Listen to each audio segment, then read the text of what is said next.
BNP Bangladesh normal party নির্বাচন করে ফখরুল বাহিনী আছে মহাসুখে। এই বক্তব্য শোনার পর তারেক রহমান নির্বাচনের নাম আর আনবে না মুখে। তারেক রহমান, আপনি কেন লোকজনের সাথে ইন্টারভিউতে যান না? আপনি জানেন আপনার লেখাপড়া নাই।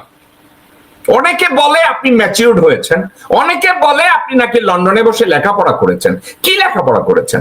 আপনার মতো কপর্দকহীন একটা কাপুরুষ গত 16 বছরে এই বক্তব্য দিতে পারেন নাই। পিন্ডি নয়, দিল্লি নয়। আপনি বাংলাদেশের জন্য আদৌ কি করেছেন?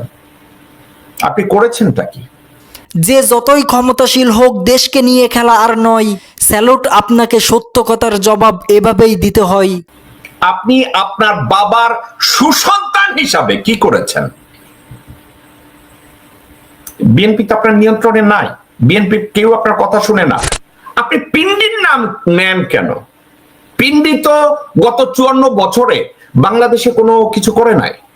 বিএনপি তো আপনার নিয়ন্ত্রণে নাই। বিএনপি কেউ আপনার কথা শুনে না। আপনি পিন্ডির নাম নেন কেন? সুশীল সমাজ উচ্ছৃঙ্খলা যেই বিএনপির নেতাদের চোদনে। ভালো থাকবেন, সুস্থ থাকবেন, দেখা হবে অন্য কোনো প্রতিবেদনে।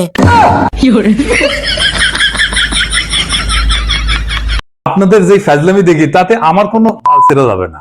আপনার বাল ছেড়ার ক্ষমতাও নাই। বিএনপির কিছু কিছু নেতাকর্মী মনে করতেছে আমি বিএনপির শত্রু হয়েছি। আমি বিএনপির পলিটিক্যাল অপোনেন্ট। আমি কখনো বিএনপি করি নাই। ভাগ্যের কি নির্মম পরিহাস, আজ বিএনপির লোকেরা বলে আমি জামাতের টাকা খাইয়া বিএনপির বিরুদ্ধে বলি।